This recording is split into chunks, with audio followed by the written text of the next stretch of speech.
Ya, halo, selamat malam kepada para support John Troopers. Selamat hari Jumat. Dan kembali bersama saya Berada Sujaya dari Support Sekuritas, di mana hari ini kita akan ada event T-Talks atau Trader Talks, di mana kita akan membahas mengenai bagaimana kehidupan para trader dan juga bagaimana strategi trader, terutama di kala market sedang volatile seperti ini. Yang mana kita tahu bahwa saat ini isu terkait mengenai tapering membahana dari seluruh belahan bursa di berbagai dunia, dan ini mengakibatkan kepanikan para investor. Apalagi nanti malam ini nih ada meeting the Fed yang bertajuk Jackson Hole Symposium atau meeting Jackson Hole, yang mana ini akan membahas mengenai bagaimana kebijakan moneter Bank Sentral Amerika bulan ini yang akan disampaikan di meeting tersebut.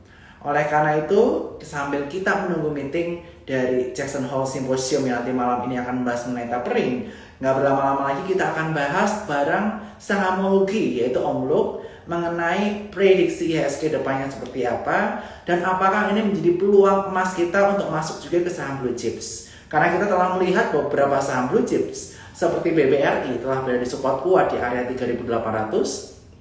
Kemudian BBNI sedang ada di area neckline-nya, dan juga Astra International atau ASI juga berada di area neckline-nya, titik breakout-nya di angka 5050. Akankah ini menjadi peluang yang menarik? Dan bagaimana prediksi mengenai tapering ataupun simposium Jackson Hole atau meeting the Fed malam hari ini? Kita langsung simak bersama pembicara kita yang luar biasa, yaitu dari sahamologi, yang mana saya akan ditemani langsung oleh Om Luk. Dan bersama bareng kita.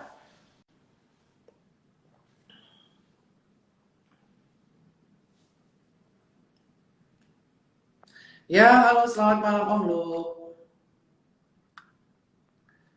Oke, sepertinya belum terkonek Om Luk. Saya akan tulis link juga buat teman-teman yang mau buka rekening Sukor, dan belum buka rekening Sukor bisa buka rekening di bio yang ada di link di pin message. Dan sambil saya akan menunggu dari Om Luk, yang mana akan berdiskusi bareng saya terkait mengenai tapering dan juga saham-saham pilihan, terutama saham-saham blue chips yang akan menjadi topik perbincangan pada malam hari ini. Ya, halo Om Luk. Sepertinya Om Luk masih terkendala koneksi, dan untuk IHSG hari ini, IHSG ditutup di kisaran area 6020, dan hari ini IHSG berada di rentang area support area 6000 dan juga area resisten di area 6057. Di dua area ini menjadi area psikologis dari IHSG. Jika dia breakdown di area 6000 ada potensi ke area 5920. Tentu ini bukan yang ingin kita terjadi, dan tentu saja kita juga ingin melihat bagaimana pandangan Om Luk terkait mengenai tapering. Saya udah invite Om Luk ya, tapi Om Luk gak muncul-muncul nih. Mungkin Om Luk bisa exit. Oke. Gak join-join, Om udah saya undang 3 kali tadi. Iya, ini juga tadi sempat ada trouble dikit ya. Yes. Nggak masalah, yang penting Om Luk udah hadir bersama kita. Dan selamat malam Om Luk. Selamat malam Bernard, selamat malam Cuan Troopers, selamat malam juga sahamologers yang malam hari ini kita akan ngobrol-ngobrol banyak ya tentang Yes. potensi saham blue chip ya. Karena Yes, kita akan bahas saham blue terlalu chips banyak, karena kita udah bahas terlalu banyak. sebelumnya mengenai digital teknologi Hmm, di event hmm. sebelumnya pada umum kita udah bahas. That's why saat ini ketika IHSG terkoreksi, terperosok, ini menjadi momentum nih kita untuk masuk ke saham blue chips yang masih cukup ketinggalan. Nah, Om Luk, sebelum kita masuk ke topik dari IHSG, malam nanti ada Jackson Hole Symposium atau meeting the Ya, Fed kaitannya mengenai kebijakan moneter mereka. Akankah mereka akan melanjutkan kuantitatif easing-nya atau mereka akan melakukan tapering? Nah, ini yang menjadi pertanyaan banyak pihak. Nah, bagaimana pandangan Om Luk terhadap meeting the Fed malam nanti? oke. Sebenarnya kalau kita lihat sekarang kan isu utama di Amerika tuh masih ada dua ya. Dalam arti yang pertama, they still concern apakah COVID Delta varian ini masih akan kenceng ya. Karena tetaplah ada cases-cases baru, bahkan juga ke minor ya dalam arti anak kecil gitu. Terus juga di daerah-daerah yang belum banyak tervaksinasi. mereka juga akan mulai Oktober September ini akan booster juga vaksinasinya lagi, sehingga ini masih jadi satu isu yang penting juga buat market. Yang kedua adalah mereka juga melihat bahwa sifat dari inflasi yang selama ini sudah di atas 5% ini mungkin sifatnya adalah disebut transitory ya, karena kan demand lebih cepat tumbuh ketimbang supply karena terkait dengan adanya subsidi-subsidi yang diberikan oleh the Fed dan juga oleh Finance Ministry di United States. Nah, ini yang sebenarnya menjadi kunci apakah mereka akan mulai melakukan pengetatan kembali ya kebijakan keuangannya. Tapi yang perlu kita waspadai sebenarnya sih bukan itu sebenarnya, karena market juga sudah mencapai all time high. Jadi kalaupun terjadi koreksi, itu sifatnya adalah koreksi yang sehat lah. Kenapa? Karena juga perjalanan masih panjang gitu. Market still there, sedangkan masyarakat juga yang masih berharap supaya ada koreksi sehat sehingga mereka bisa start investing, ini bisa menjadi peluang gitu.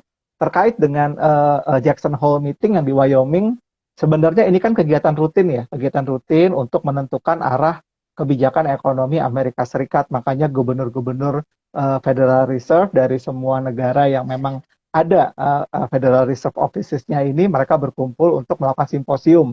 Salah satu concern-nya sebenarnya adalah should they start tapering gitu ya. Karena kenapa memang tapering ini harus dilakukan sih sebenarnya. Kenapa? Jangan sampai juga bisnis ini terlalu banyak diintervensi oleh pemerintah dan juga terlalu banyak diintervensi oleh Federal Reserve yang memang tugas mereka adalah menjaga stabilitas gitu. Kalau memang ekonomi ini sudah mulai ada traction, kemudian juga sudah mulai ada perubahan-perubahan yang significantly improve ya. Sebagai contoh, klaim dari jobless juga sudah mulai di level 350 ribuan. Nah, harusnya sih ini sudah menjadi sebuah sinyal awal bahwa sebenarnya sih kebijakannya sudah harus kembali ke lebih moderat gitu. Bukan terlalu bukan terlalu Agresif ya. terlalu longgar banget sehingga apa-apa dikasih seperti itu. Oke, jadi udah mulai harus membiasakan ya istilahnya. Jadi kita sebagai Betul. investor harus mulai waspada jika kedepannya akan ada tapering. Walaupun kita nggak tahu kapan mulainya, berdasarkan notulensi meeting-meeting sebelumnya udah ada beberapa yang mewacanakan. Tapi kembali lagi nanti kebijakan dari Powell sebagai gubernur The Fed, nanti bagaimana kebijakan yang akan beliau ambil terkait mengenai tapering kedepannya. Nah, Om Lo, kita melihat bahwa IHSG cukup bergejolak di dua minggu ini. Dan bahkan sempat menjebol area psikologis 6.000 selama sehari sampai 5920, walaupun ujung-ujungnya bisa kembali lagi ke area 6.000-an. Nah, kira-kira nih, apakah momentum IHSG di bawah 6.000 ada potensi ada lagi? Dan apakah ini good timing nih buat teman-teman yang belum jadi investor atau yang belum masuk ke blue chip untuk bisa mencicip saham-saham blue chip tersebut dengan harga yang murah? Oke. Sebenarnya kalau kita lihat sih volatility dari IHSG sih sebenarnya relatively dalam tahap yang wajar ya, karena dalam sepekan atau 2 pekan terakhir juga kan IHSG sempat sentuh level low-nya di angka 5.938 gitu ya. Dan ini sebenarnya karena memang market juga ingin tahu arahan dari ke depan akan seperti apa gitu kan. Gambaran dari marketnya sendiri. Sekarang kan sebenarnya IHSG secara teknikal itu kan kondisinya sideways up ya. Jadi dalam arti sudah mulai terbentuk pola uptrend ya secara weekly time frame. Cuman memang belum membuat high yang baru gitu ya, Karena kenapa? Terakhir itu IHSG high-nya ada di 6263.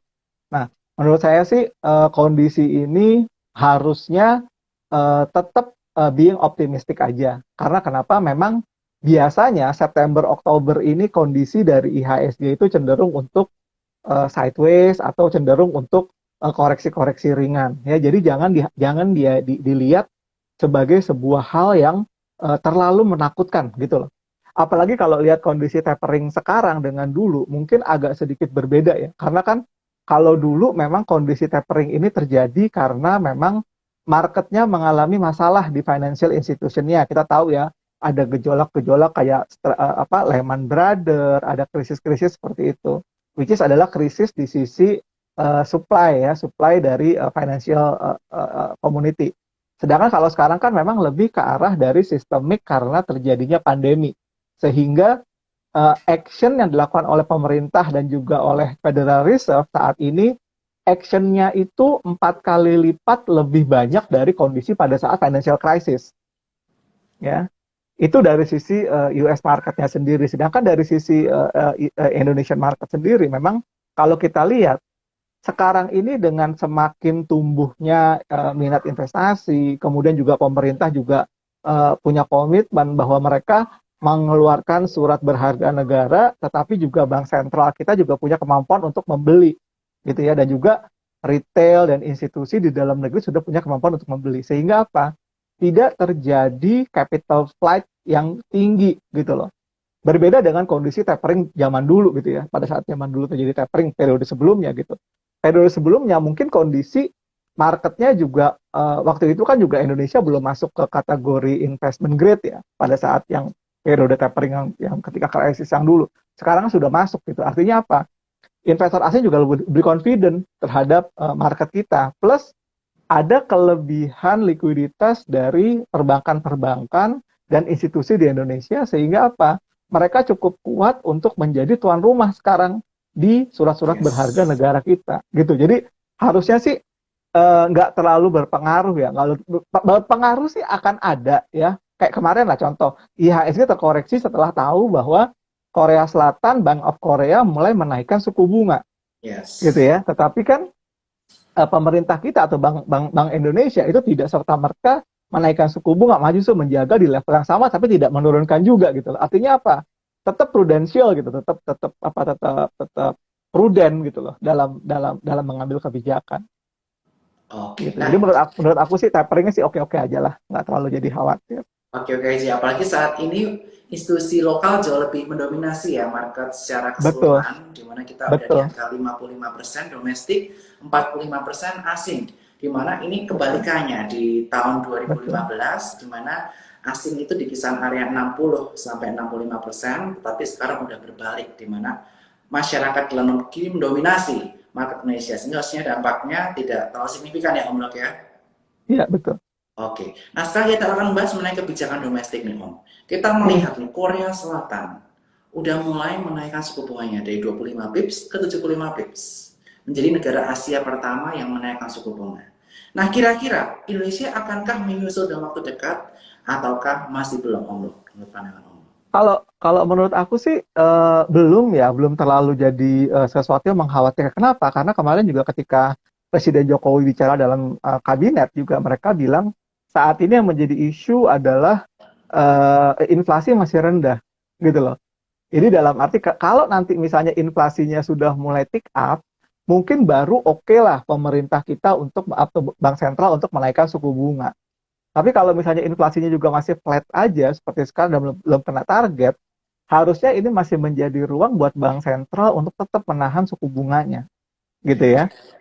Apalagi juga kan Bank Sentral Amerika Federal Reserve baru akan menaikkan mungkin sekitar 2022 gitu atau mungkin 2023 akhir gitu awal gitu ya. Nah, menurut saya sih ini tetap menjadi sebuah peluang gitu. Jadi dalam arti tidak menaikkan suku bunga serta-merta.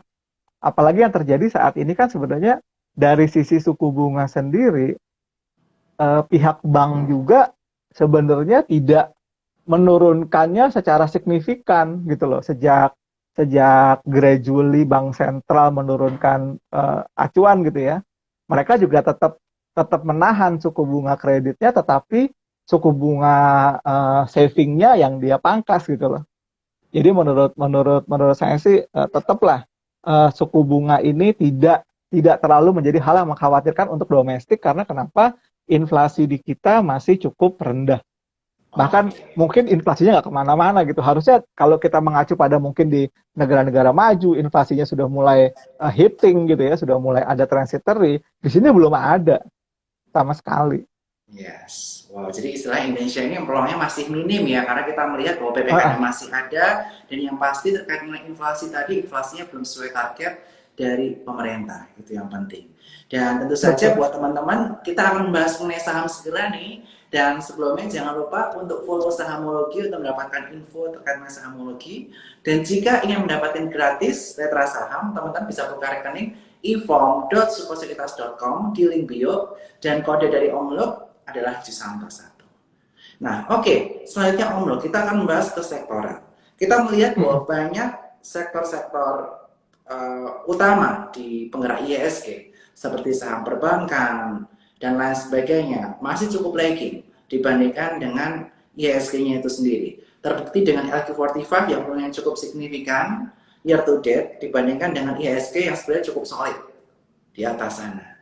Nah, kira-kira bagaimana potensi pergerakan IHSG, terutama saham-saham blue chips, di second half 2021 ini? Apakah sudah menarik dan layak untuk kita koleksi? Oke. Jadi sebenarnya kalau diperhatikan ya, diperhatikan kan sebenarnya kemarin ini saya buka data dulu sebentar ya. Kita lihat aja yang siapa sih yang sebenarnya menjadi pensuplai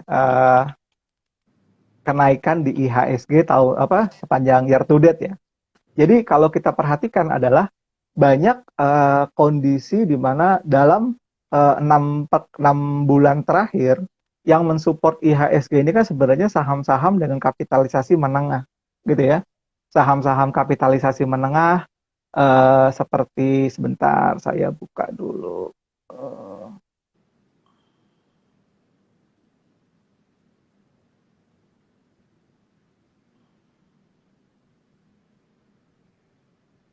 kita lihat ya IHSG year to date ya kita lihat ya.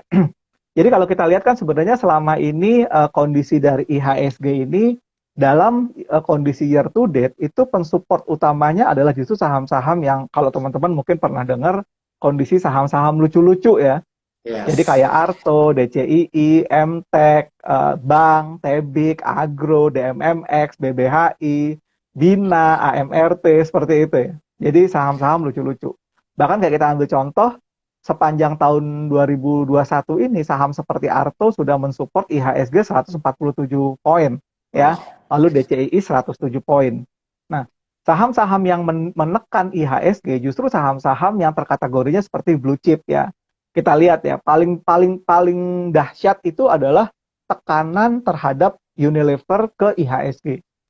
Unilever itu menekan IHSG sampai 113 poin. Jadi ibarat kata gini, DCII naik 107 poin ya, ketahan oleh Unilever 113 poin gitu ya.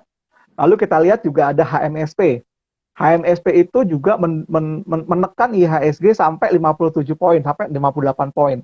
Bank BRI 36 poin, Astra 35 poin, BCA 28 poin. Artinya apa?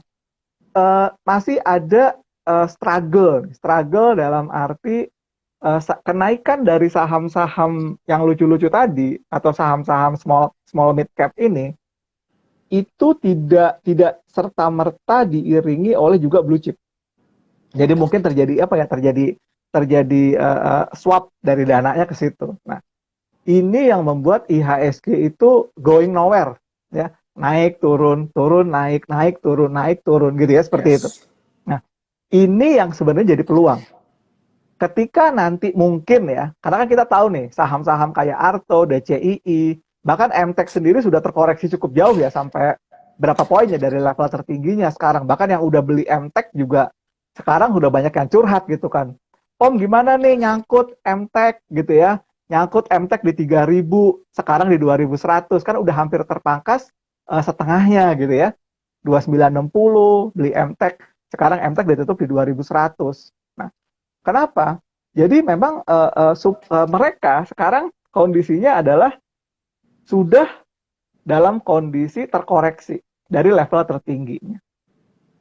Nah, sedangkan saham-saham yang seperti kayak BBRI, kemudian saham-saham seperti kayak Astra, ini memang sedang memulai awal pendakian baru. Ya. Jadi artinya apa? Memang kami melihat, atau saya melihat bahwa saham-saham blue chip ini nanti mungkin yang akan dipakai untuk apa? Untuk mensubstitusi pada saat saham-saham lucu-lucuan ini sudah mulai koreksi. Dan seperti itu nanti IHSG-nya mungkin bisa di akhir tahun ya bisa di level 6.500 atau 6.700 gitu. Jadi yang nanti mensubstitusi koreksi dari saham-saham yang dianggap saham-saham small mid cap, atau ada orang yang bilang ini saham lucu-lucuan nih gitu kan, gitu ya, karena bisa ada potensi kenaikan, tetapi memang mereka sudah mulai terbatas. Kenapa terbatas? Karena katalis-katalisnya udah keluar semua. Kita bicara bank digital, katalisnya sudah keluar. Kita bicara cerita bank digital yang kecil-kecil, beberapa juga sudah mulai muncul apa? Definitifnya gitu loh. Misalnya contoh, oh kita akan mau right issue target sekian, itu sudah mulai muncul. Jadi artinya apa? Kemungkinan akan ada adjustment, misalkan turun dulu atau gimana. Makanya kudu berhati-hati. Ya, untuk investor itu kudu berhati-hati, khususnya yang punya saham-saham yang tadi ya sudah mensupport IHSG begitu tinggi ketika saham-saham blue chip ini turun jauh. Ya, nah saya melihat nanti second half ini mungkin September Oktober masih akan terjadi koreksi dulu deh saham-saham blue chip karena masih mendatar ya. Tetapi nanti Oktober onward sih harusnya sih mereka sudah mulai manggung. Oke. Gitu Bernard. Jadi kita udah bisa mulai cicil, tapi biasanya Betul. kenaikannya baru dimulai di bulan Oktober onward ya, yang mana Betul. kita bisa sering sebut di tahun-tahun sebelumnya Halloween strategi. Kita beli waktu Betul. Halloween, biasanya sampai bulan Maret atau April kenaikannya cukup signifikan dan biasanya mengalahkan indeks, terutama performa sektor-sektor finansial. Nah, kalau dari Om Lok sendiri nih, dari saham-saham blue chips atau kapitalis besar, sektor apakah yang menarik perhatian dari Om Lok? Terutama saham-saham yang old economy. Kalau saya sih ngelihat gini, industrial mungkin bagus gitu ya, industrial bagus. Cuman memang industrial bagus, finance bagus, kemudian juga basic material juga bagus gitu. Cuman memang kita harus melihat ada dua ya, melihat ada dua, resilient mereka ketika nanti kondisi bahwa suku bunga juga ada kenaikan dikit ya, mungkin aja di akhir tahun atau di awal tahun ada kenaikan dikit gitu ya, tetapi tetap mereka tetap punya kemampuan untuk mendapatkan pinjaman atau mendapatkan swap dari utangnya mereka gitu ya. Nah, yang kedua adalah tidak punya exposure terlalu banyak terhadap foreign currency ya. Karena kenapa? Kita tahu ketika nanti harapan ada tapering, ada peningkatan suku bunga di US, nilai tukar valuta asing juga rupiah juga mungkin akan tertekan, tapi juga nggak terlalu signifikan lah. Misalkan anggap aja ke level 14.700 dari level harga sekarang 14.400 gitu. Nah, kalau saya melihat kayak industrial juga masih bagus. Kemudian yang sudah mulai kelihatan menarik adalah sebenarnya justru saham-saham finance gede ya, BRI, Bank Mandiri, Bank Mandiri seperti itu, karena secara momentum mereka juga sudah mulai mengalami kondisi kenaikan gitu ya. Contoh lah, kayak ambil contoh BBRI sebenarnya sudah mulai tren naik ya. Kemudian Bank BCA sudah mulai tren naik untuk jangka panjang gitu loh. Kalau Bank Mandiri saya lihat Bank Mandiri masih belum ya. Jadi Bank BRI, Bank BCA situ sudah mulai ada kenaikan. Kemudian kita lihat Bank BNI juga sudah mulai ada tren momentum naik. Jadi kalau dari perbankan saya lihat BCA, BRI, BNI ini juga sudah mulai ada tren naik ya. Apalagi cerita Bank BCA akan mengalami stock split ini juga akan menjadi sebuah cerita bagus ya buat liquidity dan juga memberikan kesempatan untuk small investor untuk mulai berinvestasi di BCA, karena kalau level sekarang kan di 33.000 ya, mungkin mereka udah nggak sanggup gitu kan, modalnya kegedean. Nanti ketika udah di level harga 6 ribuan mungkin mereka akan flocking ke dalam situ gitu. Menurut saya sih kayak BCA, BRI ada cerita right issue juga, ini juga bagus gitu. Jadi dari saya BCA, BRI, BNI itu sudah mulai ada tren naik ya. Kalau Bank Mandiri belum. Oke. Bank BTN juga sudah mulai ada tren naik. Early trend sudah, dan saya juga udah mulai beli Bank BTN ya untuk melakukan averaging. Karena kan BTN itu sebenarnya kalau di harga sekarang ini potensi upside-nya bisa ke 1.700 sampai akhir tahun gitu loh. Dan saya sudah mulai beli Bank BTN. Jadi Oke. kalau dari sisi banking saya lihat itu 4 itu cukup bagus. Kalau Yes. dari sisi industri saya lihat mungkin Astra ya udah mulai naik ya. Jadi Astra juga selama di atas 4.900 itu sebenarnya buy signal. Dan itu Astra masih jauh perjalanannya. Kalau sampai akhir tahun mungkin saya lihat ya Astra ya. Kalau saya lihat itu Astra sampai akhir tahun mungkin bisa ke level 5.700 gitu. Oke.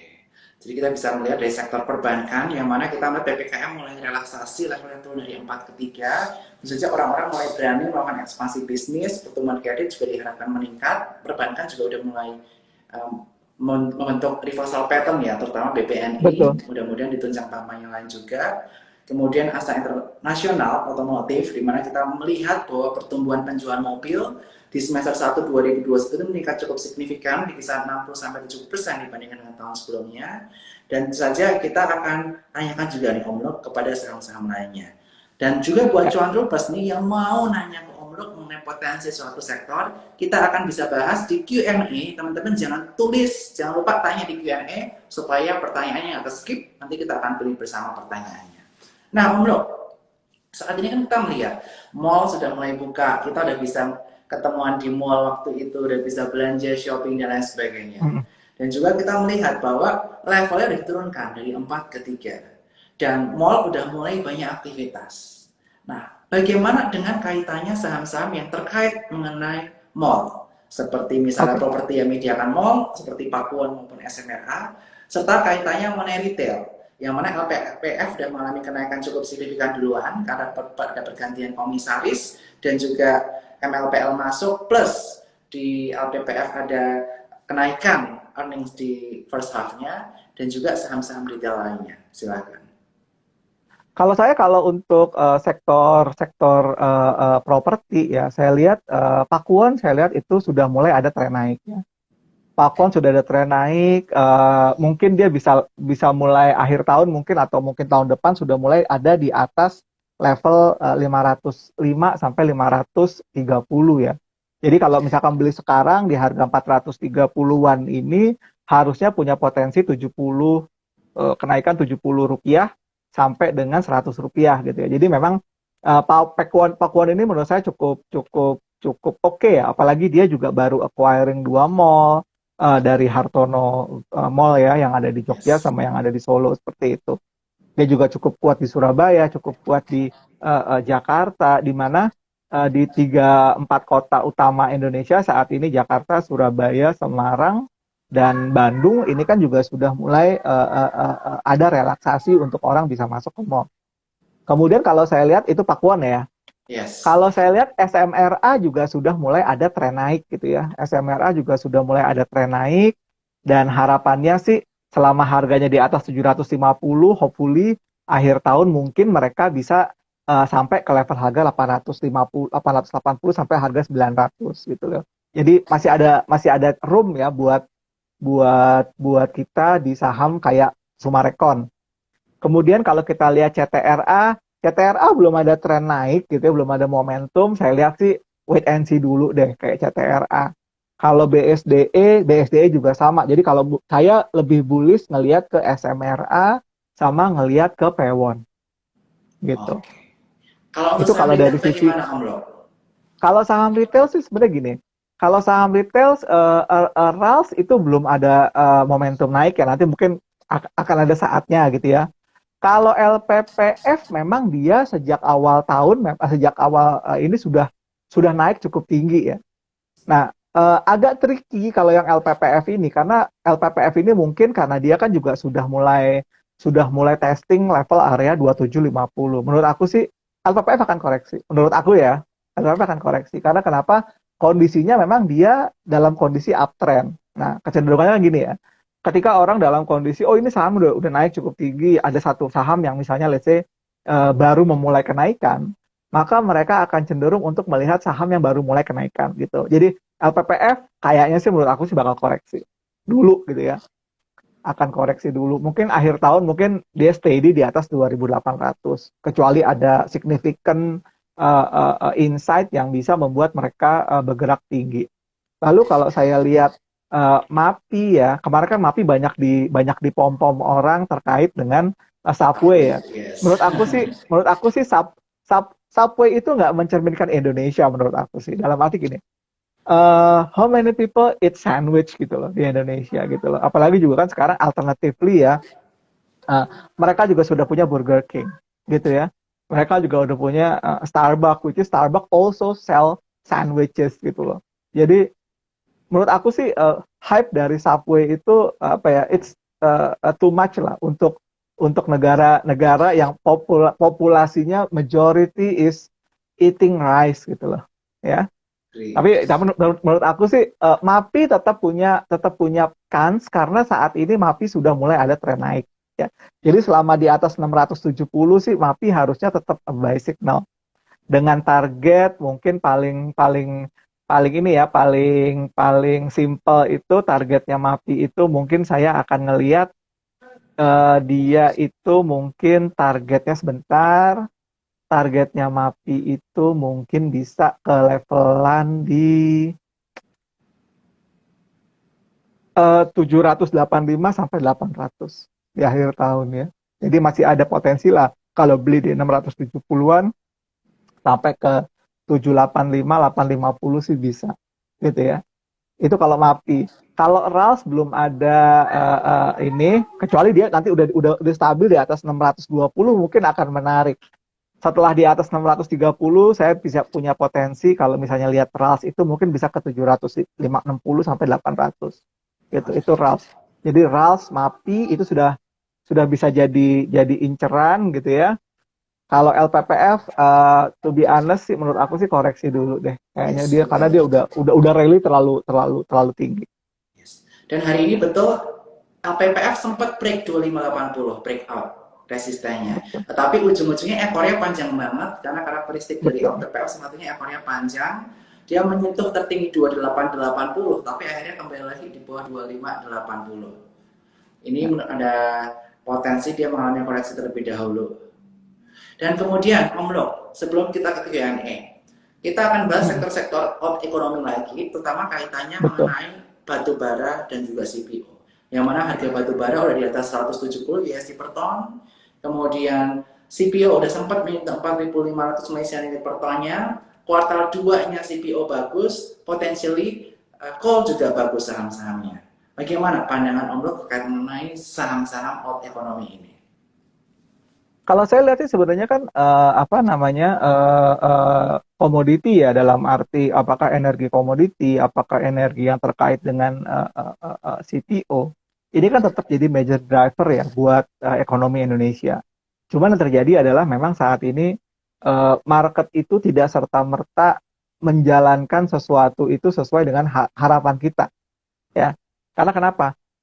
Cerita apa yang mau kita bawa dari CPO atau cerita dari batu bara gitu kan, selalu being kontradiktif gitu kan. Jadi dalam arti makanya saham-saham ini saat ini kondisinya masih di apa sideways di situ-situ aja gitu ya. Cuman memang kena apa penurunannya sudah mulai terbatas gitu. Contoh lah, sebagai contoh saham kayak LSIP gitu ya, dia kan juga sudah mulai tertahan gitu loh. Mau mau naik nunggu momentum yang pas gitu ya. Mau turun juga udah kemurahan gitu loh. Sehingga ada potensi juga saham-saham ini sebenarnya akan segera break gitu ya. Contoh lah, kalau ambil contoh LSIP lah, saya ambil contoh kan LSIP ini sebagai sesuatu yang katalis ya, katalis di IHSG untuk sektor batu apa CPO ya. Dia sebenarnya sudah mulai membentuk pola uptrend. Cuman masalahnya adalah kenaikannya tidak bisa melewati level 1175. Nah, kalau level 1175-nya break, menurut saya sih baru akan ada cerita bagus. Mungkin kalau 1175-nya break, dia mungkin akan mulai mencoba untuk mengejar target di 1250 sampai 1300 gitu loh. Itu kalau dari sisi yang LSIP ya. LSIP. Kemudian kalau SIMP itu nggak membentuk new low juga, jadi artinya saham ini sebenarnya orang udah fed up saham ini untuk turun gitu ya. Cuman memang dia belum ngebentuk tren naik. Kalau dia nanti sudah di atas level 470, mungkin kita akan punya outlook saham ini bisa target pertamanya di level 500 sampai 525. Itu untuk LSIP ya. Jadi untuk SIMP. Jadi kalau beli di level harga 410, 420, potensinya bisa naik 100 poin atau 125 poin. Nah, kalau untuk batu bara gitu ya, batu bara mungkin juga sama gitu. Mereka juga kayak Adaro, kemudian ITMG gitu ya. ITMG malah justru udah mulai koreksi ya sekarang ya. ITMG udah mulai koreksi, yang masih ada itu kan kayak Indi yang tertahan gitu ya. Kemudian Adaro tertahan gitu ya. Ini harusnya juga kita nunggu momentumnya aja gitu ya. Karena ada dua momentum nih sebenarnya nih, terkait dengan saham-saham batu bara dan saham-saham perkebunan ya.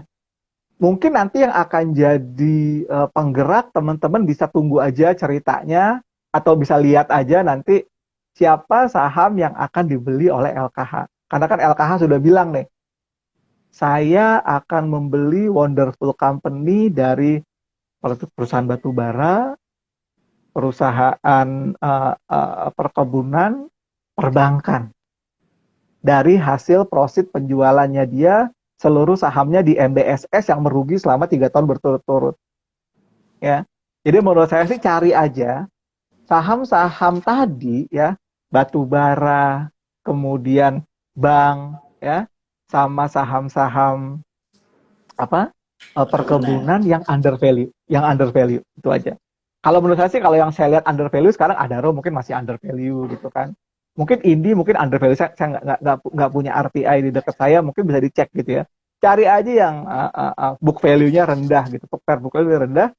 Nah, itu mulai diperhatiin aja momentumnya. Kalau mulai di atas MA5 weekly sih harusnya sudah bisa mulai jadi a good start gitu ya. Gitu ya. Kayak Adaro nih kan ya tertahan di situ-situ aja gitu ya, di atas MA5 weekly. Seperti itu. Oke, thank you Om Lok untuk saham-saham kaitannya mengenai komoditas, CPO, dan juga PTPA. Nah, oke, selanjutnya kita akan bahas nih kaitannya mengenai consumer goods. Saham rokok masih ditanyakan di sini terkait mengenai MSP dan gudang garam serta Unilever. Silakan Om Lok. Saya nggak terlalu bullish ya sama HMSP, GGRM, sama Unilever. Jadi kalau saya ditanya orang, apakah saham ini bisa jadi potensi investasi? For me, it's a no. Yes.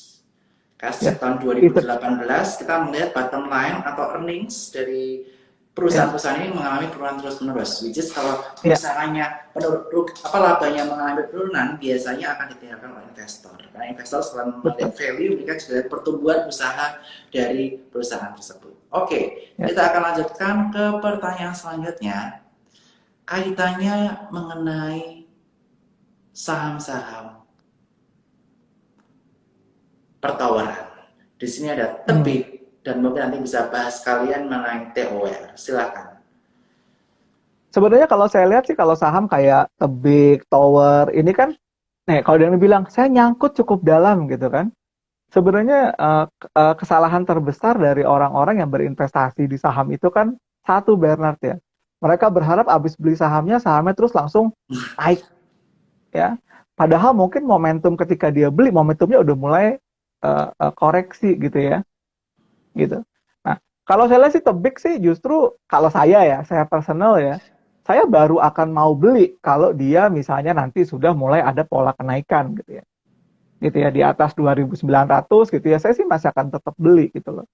Nah, cuman masalahnya adalah money manajemennya orang-orang ini kadang-kadang ngebeli saham, kemudian nggak bisa nge-average, kemudian nggak bisa ada top up, nggak bisa ada ini, atau kayak tadi kasusnya yang Unilever, HMSP gitu ya, Unilever beli 8.000, 6.000 average, 5.000 average, sekarang 4.000 udah nggak punya duit gitu loh. Padahal mungkin aja nanti ada momen di mana bisa jadi mungkin setelah level harga 3.000 atau mungkin harga 3.600 gitu ya, Unilevernya bangkit gitu loh.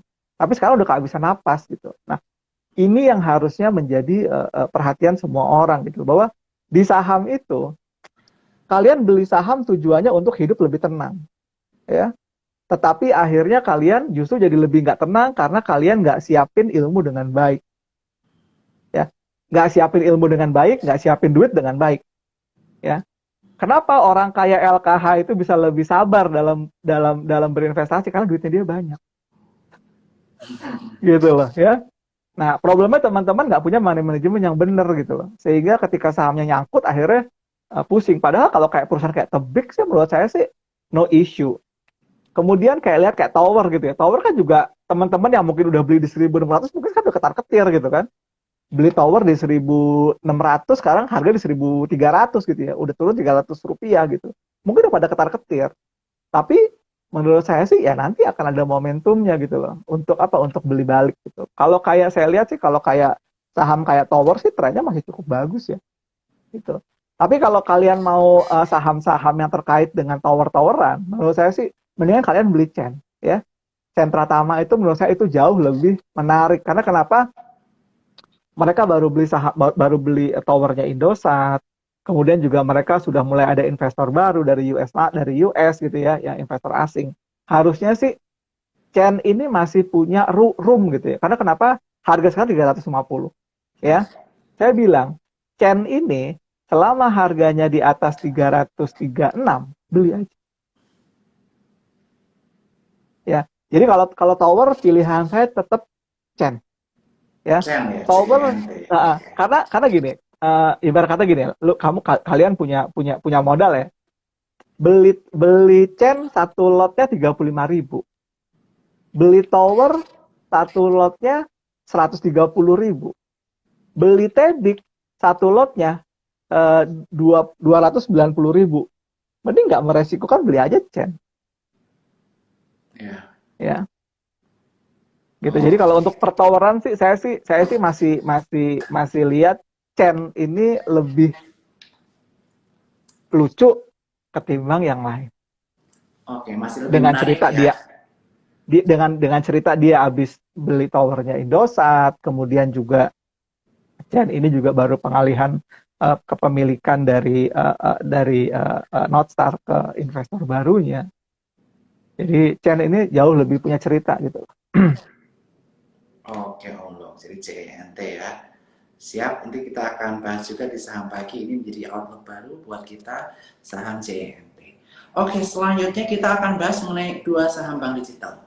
Ada yang menanyakan mengenai BABP dan juga BACA. Yang mana BACA 2 hari lalu sempat menyentuh angka yang cukup tinggi tapi langsung longsor, di mana di RUPS dia meminta restu untuk adanya right issue. Silakan, Om.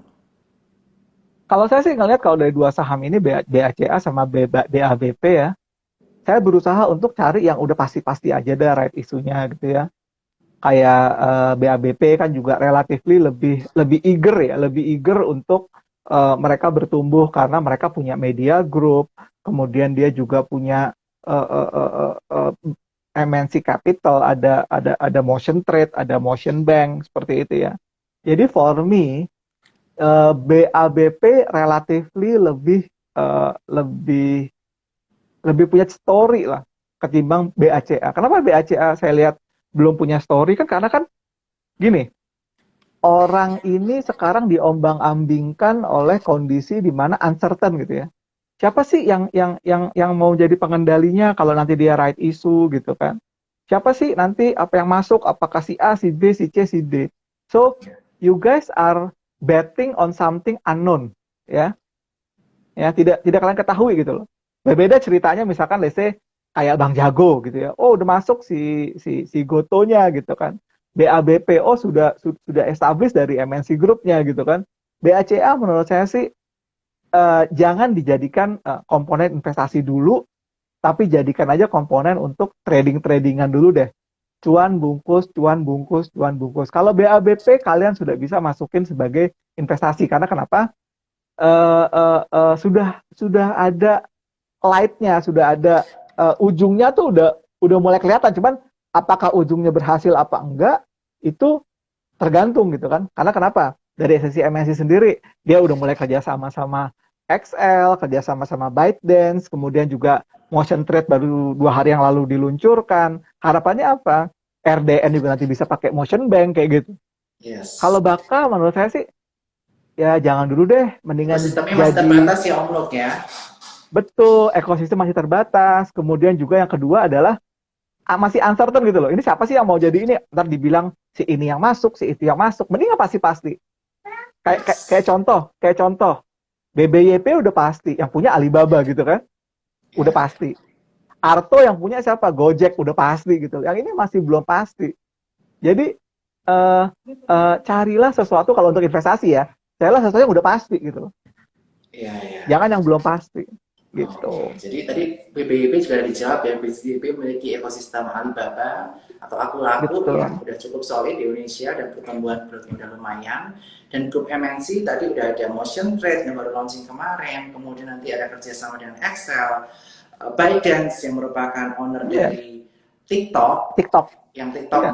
Award pun juga ada di grup RCTI, dari tayangan di RCTI di Indonesia. Ini menjadi peluang yang menarik untuk mereka berkembang. Oke, selanjutnya kita akan bahas nih, setelah kaitannya mengenai digital, kita akan bahas mengenai saham-saham syariah. Di sini ada pencinta syariah yaitu Jim Supo. Gimana pandangannya terhadap BRIS dan juga BTPS? Kalau saya sih ngelihat sih mendingan BRIS deh, gitu. Dalam arti saya ngelihatnya BRIS karena kan BRIS ini juga kan udah nggak punya low baru ya. Low baru, jadi dalam arti dia juga udah terbatas gitu kan. Turunnya juga udah nggak lebih dari 2000 lagi. Cuman memang momentum untuk naik tambahannya memang masih perlu perlu perlu perlu momentum lah, perlu momentum.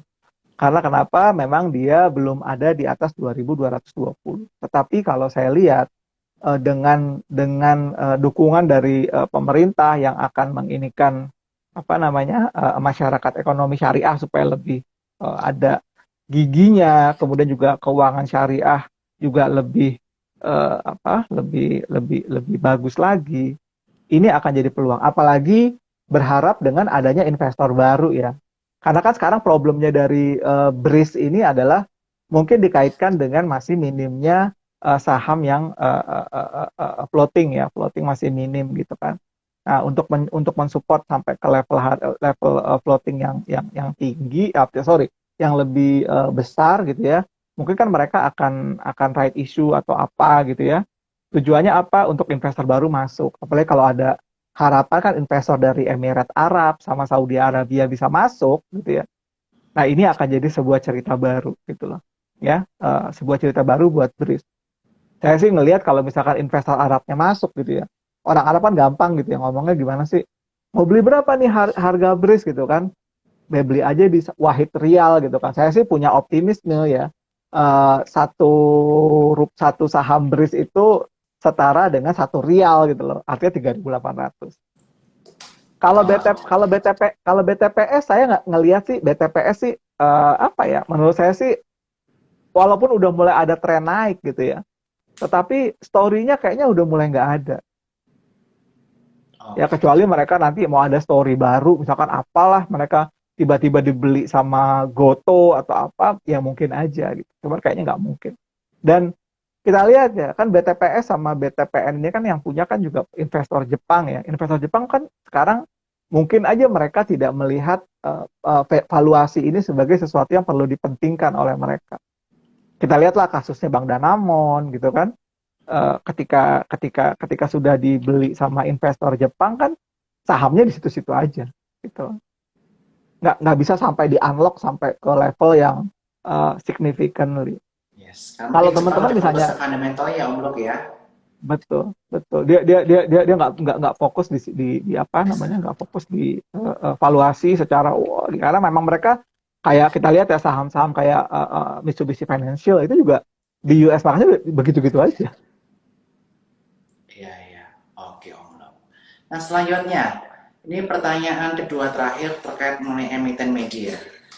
Seperti SCMA yang memiliki video dan juga MNCN yang memiliki RCTI Plus dan juga agensi artis dan juga MSIN juga di dalam MNCN. Silakan. Saya ngelihat sih MNCN sudah mulai ada tren naik ya. Jadi selama di atas 820 ya teman-teman beli aja. Dalam arti buy and hold MNCN gitu ya. harapannya sih dalam jangka pendek sih dia bisa ke level, kita kalau ngeliat saham tuh jangan terlalu ngelihat terlalu tinggi-tinggi dulu ya. Jadi mungkin aja di level harga sekarang targetnya sampai ke level 950 kalau untuk MNC. Kalau untuk SCMA menurut saya sih sekarang dia sudah mau mulai rebound lagi gitu kan, walaupun sudah kemarin sempat sempat turun jauh gitu ya dari level harga 2.400. Saran saya sih kalau disuruh pilih, saya di antara dua saham ini SCMA sama MNCN, saya belinya sih SCMA sih, saya belinya sih. Jujur saya belinya SCMA. Dan saya ngelihat SCMA ini kan sebenarnya sudah kena gitu ya, sudah kena target double topnya udah kena gitu loh. Dan dia akhirnya memantul. Nah, sekarang memang tinggal tunggu apakah dia nanti bisa break area di levelan 2000 ya. Kalau dia sudah level break 2000 atau 2010, harusnya sih saya optimis dia bisa balik lagi. Sekarang ini ya target terdekatnya ini sih jangka pendek sih untuk tradingan sih. Dia itu kenapa dia kemarin itu turun ya dari level harga tadi ya, karena memang dia udah kepentok di Fibo 50-nya. Tapi kalau saya optimis sih kalau dia nanti bisa break 2000 lagi sih balik ke 2340 deh. Saya udah mulai cicil sih SMA sih. Oke, thank you Om Lok. Dan selanjutnya kita bahas pertanyaan terakhir yang saya pilih untuk menutup sesi hari ini adalah kaitannya terkait mengenai sektor-sektor telekomunikasi. Tadi ada pertawaran, sekarang telekomunikasi. Bagaimana Friend Excel, ISAT, dan juga Telkom? Silakan. Personally sih kalau saya ngelihat saham kayak Friend ini memang banyak banget yang ceritain gitu, dalam arti ceritain, oh saham ini bakal begini, bakal begini, bakal begini gitu ya. Memang secara bisnis perusahaannya, grupnya Sinarmas ini cukup komit ya. Walaupun perusahaannya rugi bertahun-tahun, tetap aja mereka keep hold this company gitu loh. Nggak ada rasa menyerah gitu loh. Kemudian dari sisi personal gitu, saya kan dulu lama di telco ya, saya lama di telco,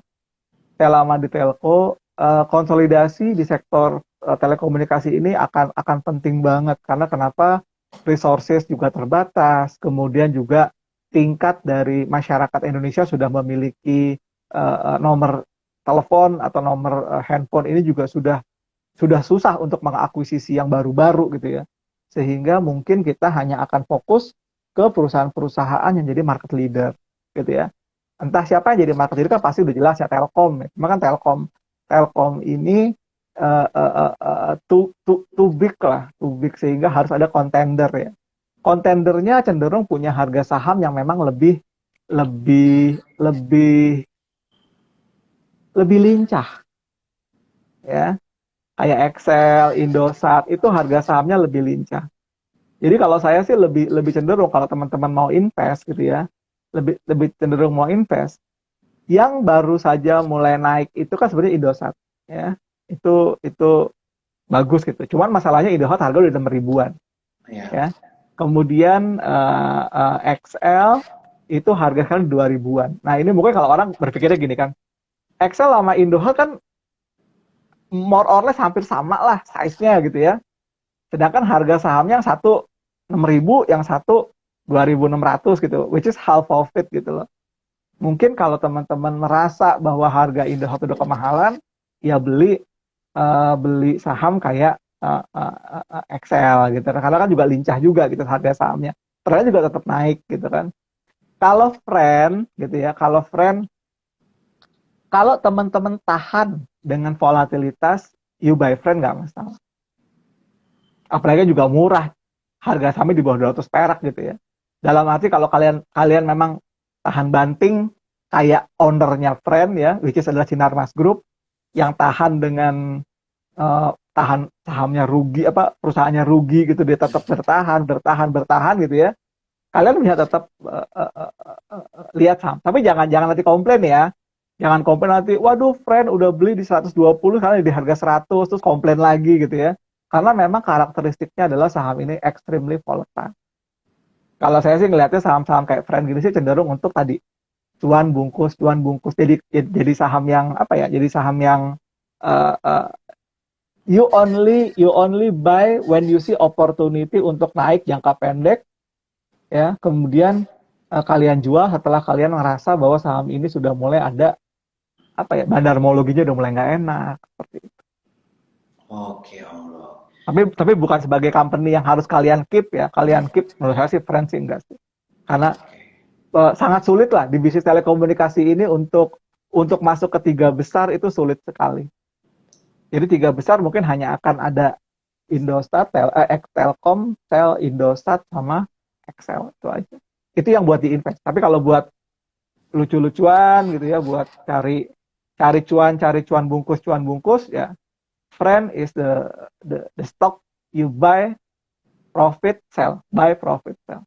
Oke. Nah, Om Lok kan tadi dulu kan pernah nanya-nanyain saya waktu jadi host 10 saham. Aku juga bakal nanyain Om Lok, boleh? Boleh dong. Oke. Yang pertama, BBNI, PBTN. Saya BBTN. Karena Oke. karakteristiknya udah lebih jelas.